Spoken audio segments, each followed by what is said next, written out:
Now, my guest today is an extraordinary woman. The Ugandan climate activist Vanessa Nakate began her activism back in 2019 by staging a solo climate protest at the gates of the Ugandan parliament. Now, she went on to co-found both the Rise Up movement and Fridays as well for Future Uganda. She's currently here in Paris as part of a delegation of Ugandan and Tanzanian activists fighting to drum up opposition to a huge oil pipeline which is under construction in East Africa. Vanessa Nakate, thanks very much for joining us on the programme today. Yeah. Let's start off by talking about that oil pipeline. I mean, it kind of sums up the kind of thing you're fighting against. Tell us what it is that you think is wrong with it. Well, first of all, the East Africa crude oil pipeline is, it has already left thousands of people, over 80,000 people displaced. And this is a pipeline that is going to contribute to 34.3 million tons of CO2 every year. And this is a pipeline that is going to go through over 200 rivers. A third of it is going to go through the Lake Victoria Basin, which is depended on by over 40 million people for water and also for food. This pipeline is going to go through one of the oldest and largest national parks in Uganda. So it threatens the existence of the different species of animals that call that place a home. So basically, the pipeline is already causing so much harm even before it is, constructed. How do you counteract, though? I mean, obviously, a lot of people in Africa say the continent needs to develop, and the way to develop is by building pipelines like this. Inevitably, that's going to lead to pollution. But how can the continent kind of develop and grow and take its real place within the world if things like this pipeline aren't allowed? Well, that's true. I really understand when people say that the continent needs to develop. And I also understand when people say these things are going to bring jobs or these things are going to bring economic progress. But, we've seen how the extraction of oil in some African countries has only left oil casters in these regions, while the corporations that do these investments, corporations from the global north, all they take is the profits, and then they leave the oil spills and the oil explosions for the people in those African nations.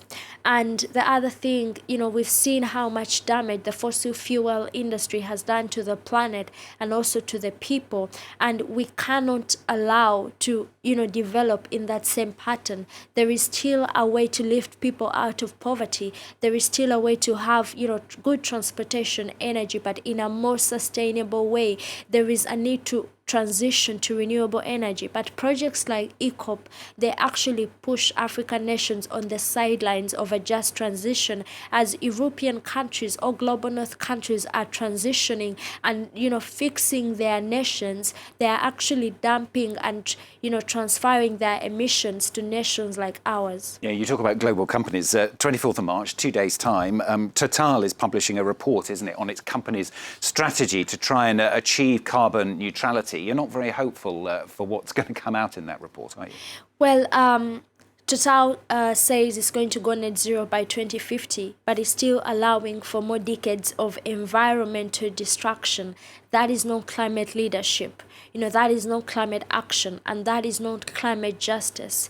Many times corporations like Total will put out all these things, but it is just greenwash. It is to show that they are transitioning, and yet they are continuing to harm communities like mine. There are people who are directly impacted by this project who are still waiting for compensation for their land that was taken, for over 2 years now. So Total cannot talk about climate justice while it is destroying biodiversity, ecosystems, and displacing people in countries like mine. So do you think the world has got to the point then where you can't have the two sitting side by side? You can't have that development, for example, of the oil industry and at the same time have the renewable energies happening at the same time. That the world needs to move completely towards renewable energy. Yeah, I believe the world needs to move completely to renewable energy. We've seen the harm, that fossil fuels has done to the world. And it's very sad that those who are least responsible, for these emissions, they're the ones suffering the most. The African continent is responsible for less than 4% of global emissions, but yet the people are already suffering some of the worst impacts of the climate crisis, the floods, the cyclones, the droughts. These are things that are already happening. So it is sad when you see that those who are least responsible are being affected right now. And while, those who cause the climate crisis, they are easily, transitioning their economies, transitioning their transportation. So it's much easier for them. That's why one of our demands is also climate finance for nations, that are vulnerable to the climate crisis, climate finance for mitigation, for adaptation, and for loss and damage. The global north needs to let the global south have a just transition. You spoke, didn't you, at the UN's COP26 climate summit in Glasgow, and you spoke very passionately about the need to decolonise climate solutions in Africa. What do you mean by that? Well, not all climate solutions are actually climate justice.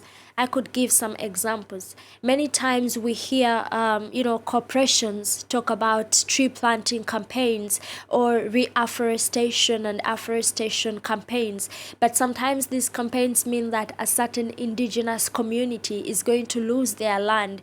Certain people, certain societies are going to lose their lands because of some of these projects. So that is not climate justice. You will find that the manufacturing of some of the electric vehicles will mean extreme violence and child labor in certain communities that are being impacted already by the climate crisis. So to me, climate justice should not only involve the planet, but it should also have the people at hand. That is true climate justice, because if it's just about climate solutions, it will only be climate action, and not all climate action is climate justice. I want to talk a bit about you as well. You're going to meet Pope Francis later today as part of your meeting here, and you describe yourself, don't you, as a born-again Christian. What is it you're hoping to get from that meeting as a Christian, but also as an activist as well? Well, as a born-again Christian, when I do my activism, it goes beyond just speaking for the planet. To me, it's like protection of God's creation and what God handed, over to us to protect and to preserve and to just multiply, but not to exploit. So it's a great privilege for me to meet one of the spiritual leaders in this world. I do honor spiritual leaders, and it's a great privilege that I will meet the Pope, and I am hoping to discuss with the Pope some of the issues that are already impacting the lives of the people in my country, and why we need not just the leaders in the world, but also spiritual leaders to stand with us for the planet. And do you think that having that belief is what spurred you on as well to take the climate message across the continent and across the world even? Maybe it was actually there, but I never realized it from the beginning. But when I started activism, it was after seeing all these challenges that people were already experiencing, and I felt I had to do something about it.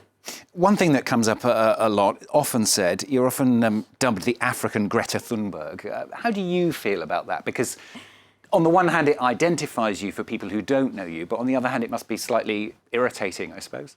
Well, what I can say is that my true identity is Vanessa Nakate. That's all I can say. That's a good way of putting it. Yeah, that is my true identity. Yeah. And is this something that you want to spend the rest of your life doing? Do you think this is your career now, if you like? I'm not sure, because before starting activism, I had other plans as well and found myself doing activism. So I would just continue with the flow and see where the Lord continues to lead me. It's great to talk to you on the programme today. Thanks very much for coming in and talking to us. Vanessa Nakate there joining us here on France 24. Thanks very much. You're welcome.